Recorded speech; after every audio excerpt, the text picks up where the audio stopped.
Oi pessoal da Rio Júnior, que tá falando é o Felipe, sou conhecido como Furado aqui na FEGENG. Eu fui eleito agora o presidente do Conselho para a gestão de 2014. Estou aqui pedindo do Pedrão, presidente de vocês, conheci lá na reunião da BJ, muita gente boa por sinal, e vai ganhar para a VP. E eu estou aqui também para falar um pouquinho da minha vida e mostrar para vocês que a gente não precisa ter medo de desafios. Bom, minha história começa assim, quando eu tinha 6 anos de idade, eu via a televisão de muito perto, assim, eu chegava muito perto de qualquer televisão, por maior que ela fosse, pra ver. E aí minha mãe que achou aquilo muito estranho e me levou no médico. Aí eu descobri, com o tempo, eu descobri que eu tinha uma doença chamada uveíte intermediária bilateral. E aí começou, entre aspas, o meu problema de visão. De lá pra cá eu tive vários problemas, minha retina dos 2 olhos já descolou 5 vezes, tive catarata nos 2 olhos e assim, de lá pra cá eu já fiz 17 cirurgias nos olhos, sou completamente cego do olho esquerdo e sou cego do olho direito, mas eu enxergo luz. Não me ajuda muito, mas eu enxergo um pouquinho de luz no olho direito. Bom, e assim, nesse processo todo, esse processo durou 11 anos, eu fui ficar cego mesmo, 11 anos não, 9 anos, eu fui ficar cego mesmo com 15 anos, em 2006. Isso foi muito ruim pra mim, sabe, porque eu ficava naquela esperança de voltar a enxergar e nunca voltava, só piorava, né, e chegou no início de 2006, quando eu estava no auge assim, de ficar cego, na iminência mesmo de ficar cego, eu quase entrei em depressão. E eu já estava engordando muito, eu cheguei a pesar, no fim de 2006, virando para 2007, cheguei a pesar 140 quilos. E eu tinha, assim, estava fazendo 16 anos nessa época. E aí aconteceu uma mudança muito grande na minha vida. Eu conheci um pessoal muito gente boa, que é meu amigo até hoje, são os meus melhores amigos de vida, que mudaram completamente minha visão de mundo e minha vida, assim. Começaram a me levar para as coisas, mostrar que a vida era muito mais. E aí eu estava no segundo ano, segundo grau, e até então eu pensava em fazer administração lá na minha cidade, Linhares, no Espírito Santo, e ficar ali, tocar o negócio do meu pai e tal. Só que aí, com esse processo das minhas amizades e de eu começar a fazer mais coisas, eu comecei a perceber que eu não estava para ficar ali, eu não era para ficar ali.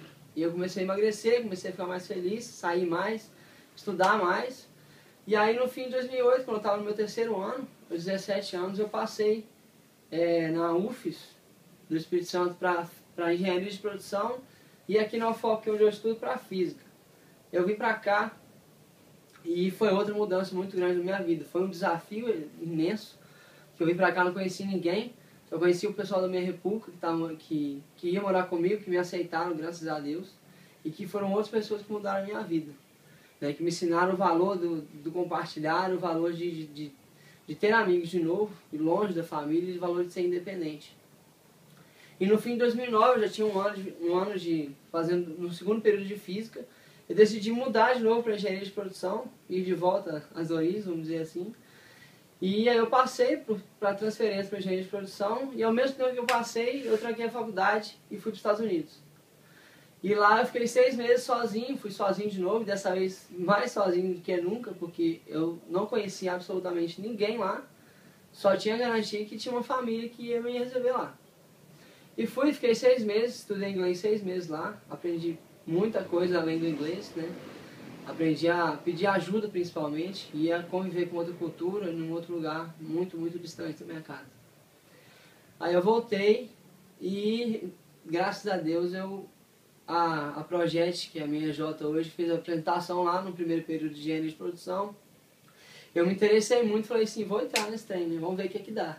Eu não tinha nem ideia do que era o MEG. E aí eu passei o processo seletivo, aí eu entrei, eu era trainee, e aí teve que ter algumas adaptações, né? Porque eu era cego e trainees faziam algumas coisas que não tinha jeito de eu fazer. Por exemplo, o nosso guia departamental, ele era disponibilizado escrito, né? Então o pessoal teve que ler para mim e me disponibilizar ele digital, porque eu tenho um programa no meu computador que lê as coisas para mim. Eles instalaram esse programa também no computador lá da Projet para me ajudar a fazer as coisas. E aí meu processo de trainee foi desenvolvendo. E aí eu me interessei pela diretoria de qualidade, pela assessoria de qualidade, né? E eu me candidatei e não fui eleito, não fui indicado para assessoria de qualidade. Fui realocado e hoje eu digo com todo orgulho, graças a Deus, para o RH, e entrei como assessor de RH.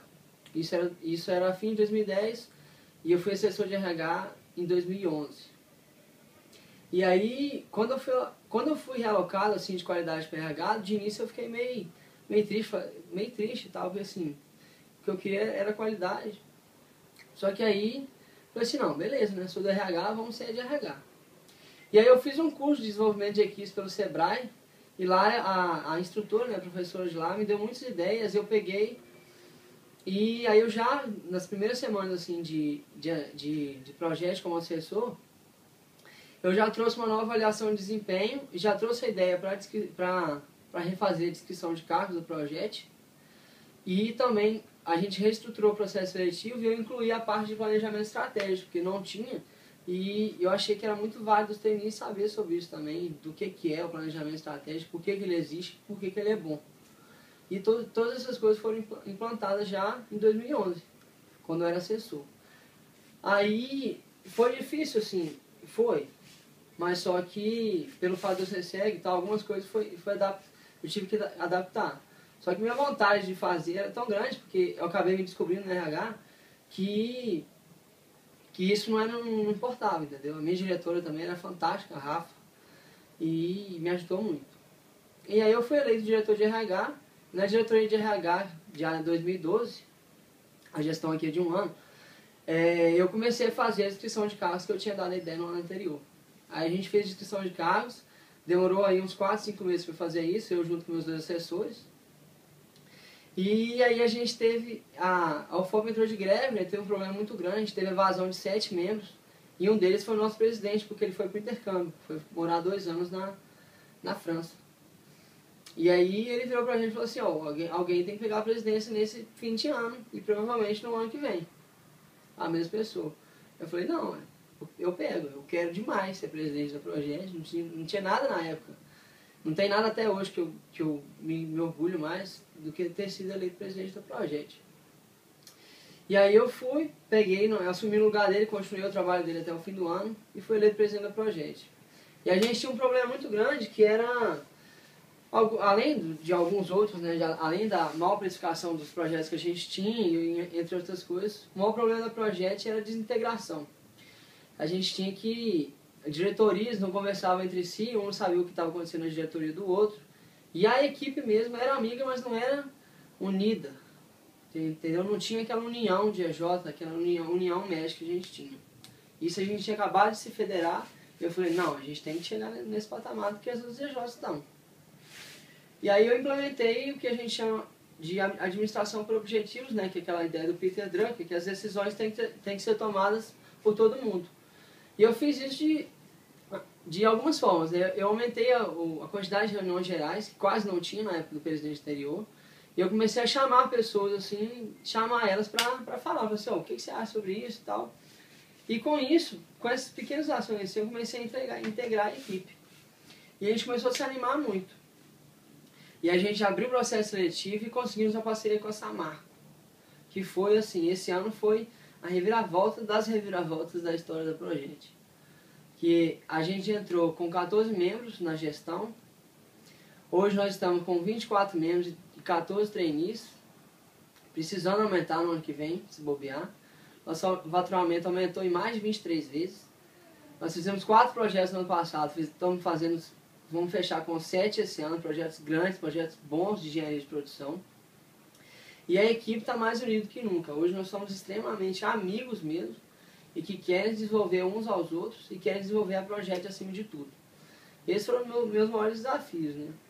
E aí eu estava no Enege esse ano e eu vi aquela palestra do Felipe da Perestroika, que foi a palestra magna no primeiro dia. E ele estava com toda aquela ideia, né, da simplificação, vai lá e faz, né? Tal, que ele seja um exemplo do Enege. E aí aquilo foi me instigando, eu também já estava fazendo o meu curso de coaching, que foi também uma outra coisa muito grande na minha vida, que me fez ir para cima, ir para frente.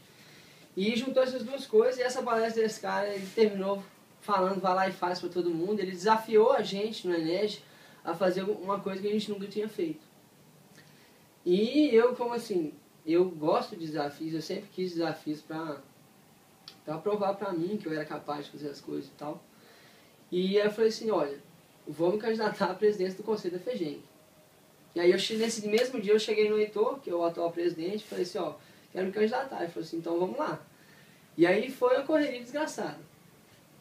Foi do início de julho até agora, dia 5 de outubro, quando eu fui eleito.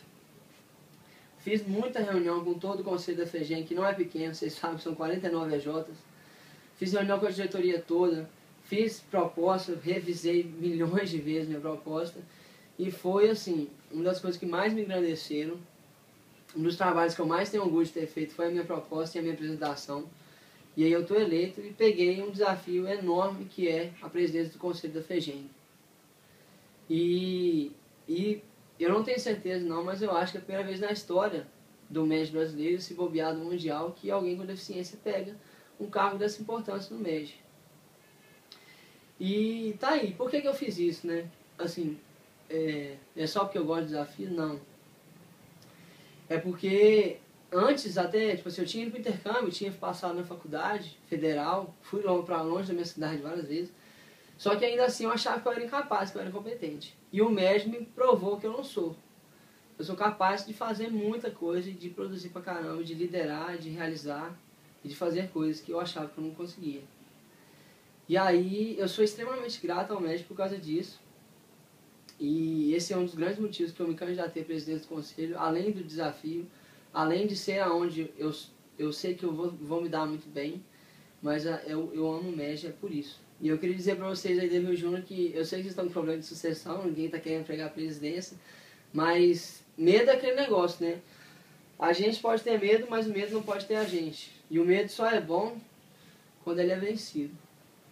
Então, galera, vamos lá, Rio Júnior está precisando de vocês. Um abraço.